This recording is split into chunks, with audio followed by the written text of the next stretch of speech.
এই যে ফ্যানটি দেখতে পাচ্ছেন এটি হলো এসিডিসি 14 ইঞ্চি ফ্যান। তো এসিডিসি 14 ইঞ্চি টেবিল ফ্যানের এই ফ্যানের ম্যাক্সিমাম যে সমস্যাগুলো হয় সুইচের। তো এই ধরনের সমস্যা যদি হয় তাহলে তো সুইচগুলো কিভাবে মেরামত করতে হয় চলেন দেখায়। তো এখানে যে সমস্যাটা হয়েছে অফ অনের সুইচ, এক পাশে ডিসি এক পাশে এসি। তো এই সুইচটা মূলত কাজ করতেছিল না। তো এই সুইচটা কিভাবে কাজ করতে হয় চলেন আপনাদেরকে দেখাই। এটা হলো সুইচ, এটা সিলেক্টর সুইচ। তো এক পাশে এসি এক পাশে ডিসি। তো এখন আমরা যে কাজটা করব দেখেন, আমাদের যে সুইচটা সমস্যা হয়েছে, তো আমরা সুইচটা এই ডিসোল্ডারিং পাম্প দিয়ে আমরা সুইচটা খুলে নিচ্ছি সোল্ডারিং আয়রনের সাহায্যে। তো সুইচটা খুলে আমরা পুনরায় নতুন একটি সুইচ পরিবর্তন করে দিলেই কিন্তু আমাদের ফ্যানের সমস্যাটা সমাধান হয়ে যাবে। তো এভাবেই কিন্তু একটা এসি ডিসি ফ্যানের সুইচ কিন্তু সমস্যা হলে আপনারা খুব সহজে মেরামত করতে পারেন। তো দেখেন এই যে আমরা শর্ট করে দেখেছি আমাদের ফ্যানটা কিন্তু চলতেছে।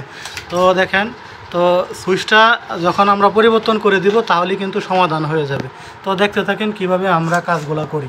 ছোট্ট যে সুইচটা দেখতে পাচ্ছেন, এই সুইচের কারণে কিন্তু আপনার 4 থেকে 5,000 টাকার যে এসিডিসি ফ্যানটা কিন্তু অকেজ উপরে থাকতে পারে। তো দেখেন এইটা মূলত সমস্যা হয়েছিল। তো এখন আমরা এটাকে পরিবর্তন করে লাগিয়ে দিলেই কিন্তু আমাদের এই ফ্যানটার সমস্যার সমাধান হয়ে যাবে।